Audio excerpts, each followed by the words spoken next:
Hello, I'm Trent, aka O Trademark here. I am the community manager as well as a developer of Anime Champions. And today I want to talk to you guys about the future of ACS. Now, we have created this new development roadmap, kind of an updated roadmap from our previous one. Let me just go ahead and start down here with the planned quality of life changes. So first up, one of the most requested features or quality of life improvements is the multi-select champions in Deconstructor. Basically, an easier way to convert units into essence.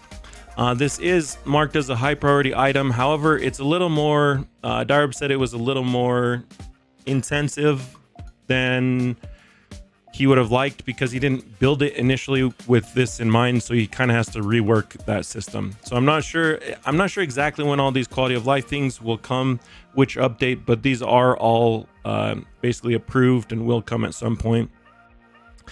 Next up, easier paths around obbies. I've been hearing a lot of complaints, especially from like mobile players, about the difficulty of the parkour in a lot of the raids. So we're going to improve those. Next up, raid lobby player list scrolling. You can't scroll down. That will be added. Next up, performance settings to disable auras, effects, etc. So a lot of players on slower devices have been requesting a lot more performance options to be able to disable the view of your units, auras, effects, etc. I'm not sure exactly how we're going to split these settings up, but we are aware of that, a lot of players requesting that. So we're going to try and have some more settings for you guys to be able to improve your FPS while playing the game. And then finally, bad luck prevention. So this is the soft pity system that I've talked about in a lot of videos and streams.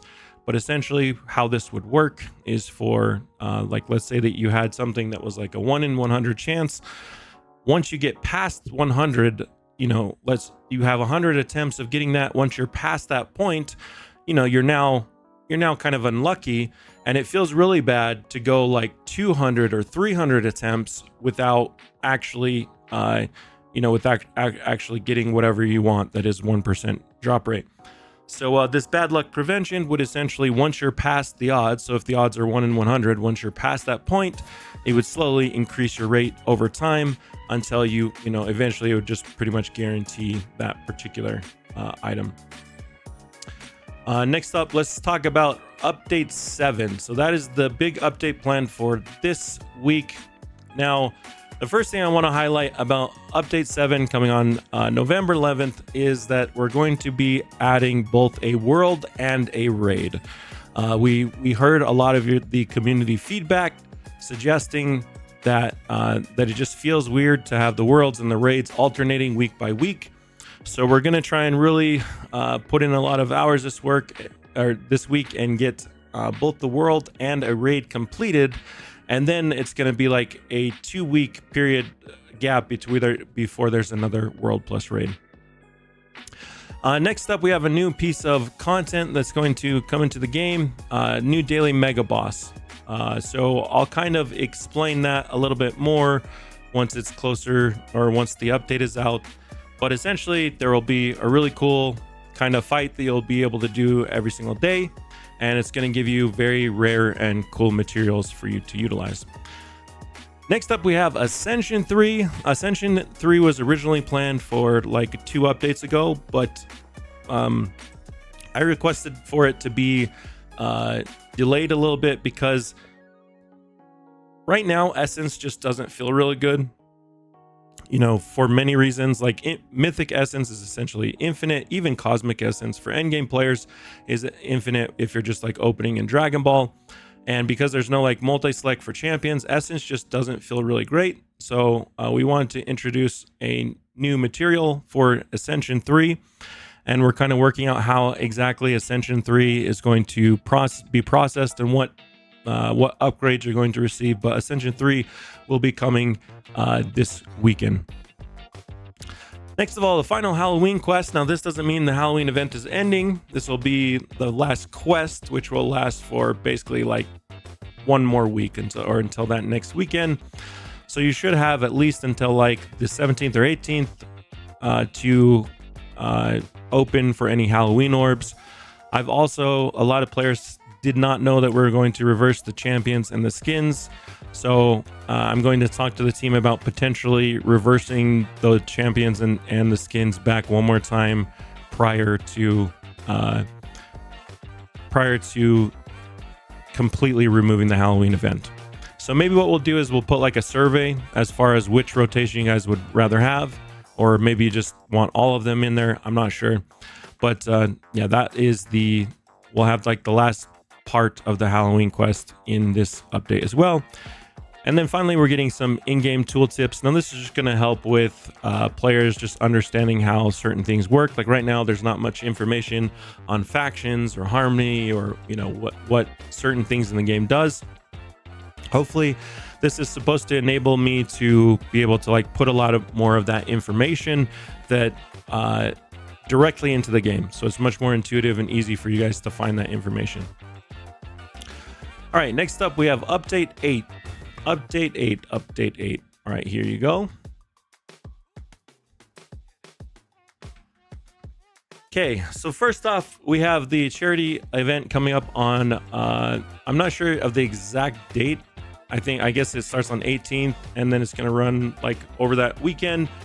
But this is a charity for Play to Heal, which is part of the Compassion program. And essentially what it's going to go towards, we literally benefit from this. We don't benefit from this at all. It's a very cool thing that Daireb has actually set up. And all of the money that is generated through this charity event is going to go straight over to the charity in order to benefit global hunger and in helping feed children across the world. So that's a very cool thing that's coming up on Update 8. Next of all, we have tournaments. Now, tournaments were supposed to come previously as well, and I had them delay that because tournaments are basically the competitive raids, okay? You're going to be competing to see who can beat a raid the fastest, and there's going to be different brackets for that tournament. So, for example, like one bracket might be for newer players that haven't reached the last world on like a newer raid map, whereas another tournament might be a 4-player raid for the very final map, right? And we haven't solidified the exact rules or how the modifiers will work, but essentially they should kind of be a slight variance on the current raids to make them a little bit different and unique within here. And then you're competing not only for some leaderboard spots on these tournaments, but also limited rewards for them. So we'll probably have like we'll have brackets that last maybe a week or two, and at the end of that, everyone that places within a certain ranking is going to receive these limited rewards. They'll probably be tiered rewards depending on your ranking. And then after a certain amount of bracket cycles, we'll completely replace those limited rewards with new limited rewards. So you have multiple chances of trying to actually earn those rewards. Very cool. Tournaments is something that I'm very excited for, but it does mean that the reason why I had them delay this is because there is a lot of balancing that we still need to do for raids. So for example, I was just talking about how, you know, the easier paths around obbies, it's going to be very difficult for like mobile players to compete with this until we, adjust those maps, make it so that there is an alternate path that players could take if they don't want to do the parkour. It might take you a little bit longer to go around, but you know, it's still going to be a viable path that's easy to do on like mobile. Other things we need to do, like in tournaments, like right now, there's a lot of cheese spots where you can just literally dodge all of the raid mechanics. And also the raid mechanics are just not very difficult. So we need to do kind of like a balance pass for the raids to make sure that they're, when the tournaments do come, that they're actually fun and challenging, that you're not just like literally everyone's getting the same time because it's super easy and no one ever gets, hit or gets punished while fighting against the boss. So that's tournaments. Next of all, giant raids. So essentially giant raids is a way for us to give like a lot of people have been asking for a new raid difficulty, something that does actually have a significant difficulty attached to that with additional rewards. So giant raids, what they're going to be, or kind of how I think we're envisioning them, is these are going to kind of be like the milestone raid rewards, kind of like when you reached room 50 in time trial back in Anime Fighters, right? Like room 50 was very, very difficult to actually accomplish. Usually you had to wait several updates to actually beat an entire time trial. And even when you could finally beat the time trial, it required you assembling a full team of very, very strong endgame players to actually beat it. And then each update after that, it got gradually easier. So giant raids are kind of a spin on this, in where they're going to be much more difficult, but the rewards within them are also going to be scaled equally. So there's going to be, more skins that you actually obtain from this, more drops, but also in these giant raids, we're going to have some kind of first completion reward. So it will be very difficult on average for a player to actually beat that. I'm not sure exactly how the scaling is going to work, because currently we're scaling based on your final world progression, but maybe we'll have to adjust that but after your first completion, you're going to get some kind of upgrade, so we're still trying to nail down exactly what those are going to be, but they could be things like extra equip, extra luck, extra, like we could just be giving you very permanent, very significant rewards that are going to be worth actually assembling a team and trying to beat these for the first time. And then finally, we have the leaderboard chat tags. So that's just like, if you're on a leaderboard, you're going to be able to flex your prowess there in the chat. So that's kind of what you're looking at for the next two coming updates. Now, these are both very, very big updates. We're going to have to put in a lot of overtime hours to get these done. But this should hopefully provide a lot of end game content as well, especially, these raids and these tournaments are going to have a lot of repeatable, competitive type style things that are giving you significant rewards. And, hopefully that will lead to a lot more end game, end game content for players to play. All right, so now update 9 is the next update to talk about. We don't have a exact date on this one, since the last weekend of November that last week of November is going to be like Thanksgiving, and we're not sure if we're going to have like a Thanksgiving event. We don't currently have one planned.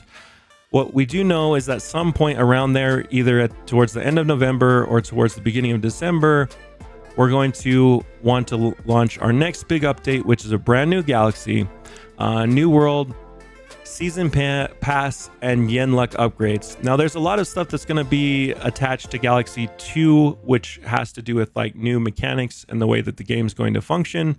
But I'm not really going to get into them. Just know that like a new galaxy is exactly like it sounds, right? A new set of worlds that are going to have new content for you to play in different ways.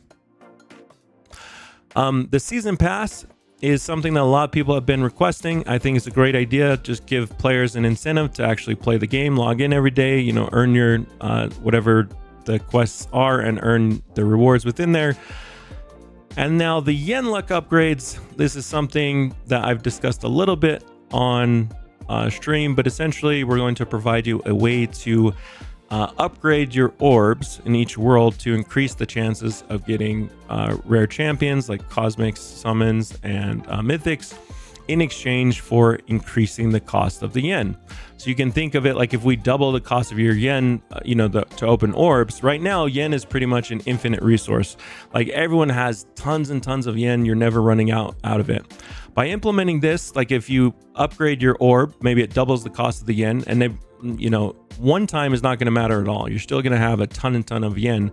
But if you keep upgrading your orb and it keeps, drastically increasing that cost, even though you're always increasing the chances of getting like cosmic and, getting cosmic summons, it's also going to increase your yen. And eventually, you're going to get to a point where it's really going to cost a lot of yen to actually open. So that's going to kind of be a decision for you to make as far as how much yen you want to invest into an orb in order to have a better chance of getting the rare units in the game. So that is update 9. Again, somewhere towards the end of November, early December. And then finally for the rest of December, here we go. We have a Christmas event planned that's probably going to have, a similar like Christmas orb of some sort in there. We might mix it up and make it just like more of a world event. We don't have much of this laid out. We are obviously going to do some kind of Christmas event. And dungeons, man. Okay, so dungeons, I can't give you guys a lot of information about them, but what we have been discussing is just like it's very, very cool. I'm very excited to share more about it. But they should be like very expansive global community events that happen. I can't give too much more information about them. Just know that they're going to be content that pretty much everyone is going to want to do. They're going to have brand new currency, brand new items for you to drop, limited things for you to find within there. And these things are going to be enormous. Absolutely. Yeah, don't try and like compare them to the Anime Fighters dungeons, because it's not quite, it's quite a different concept, and I'm excited to share more with you guys about those. Next up, we have champion runes. This is something is going to have basically a rune that you can slot onto champions. Again, this is something that I will provide more information about when it comes closer to actually releasing this. But this is going to provide you guys with additional ways to be able to customize your champions, make them stronger, make them more specialized, etc., etc. And we'll talk more about that when we get there. Finally, faction worlds. Faction worlds is something right now the faction system isn't being utilized very much. I mean, there's the harmony bonus, which is nice, and it is making players have more team diversity, which is good. That was the initial idea behind factions, but there's still not much use for the various factions. So one thing that we do have planned is some kind of faction, like faction bonuses, and then specific faction content for you to actually use units within a specific faction to complete that content. And then finally, we have a new diamond orb. I'm not sure if it's going to remain or if it's going to still be called the black hole orb, or we're going to rename it, whatever. But it's going to have new champions. Right now, the scaling champions were buffed a lot, which makes them viable. And I think they really needed that buff. They're kind of the meta right now for the DPS dummy, which I'm okay with. They do kind of fall off when you're talking about average DPS, and especially when we earn the 8th champion equip, the scaling champions, if they're not godly, are going to not have as good of a spot there, because you're not going to be able to apply that harmony bonus. So it is something that we're still trying to think about as far as like how to give good value to the scaling champions. I think they're in a much better spot right now than they were in the past, but we still are looking into ways that we can, make these worth going for. Because eventually, if you think about the way that we've set up the game, everyone, if you play this game for, 3 to 6 months, even if you're free to play, eventually you're going to have all the game passes in the game unlocked. And from that point on, when you're earning diamonds, one of the only things that you have to spend diamonds on are the diamond orbs. So we want to make sure that they have both cool characters within here, as well as cool designs, cool animations, and make sure that they're valuable in the end game. And then finally in 2024, so these are the future plans of things that we've kind of discussed. We've discussed various ways that we could potentially implement PvP game mode. We could kind of make it like some kind of like a PvP minigame mode. We've also talked about potentially having like a champion versus champion, like auto battler, kind of like you see in a lot of, like Raid Shadow Legends, that style where you have like a defense and you choose which players to attack, and you kind of climb a ladder like that in a PvP game mode.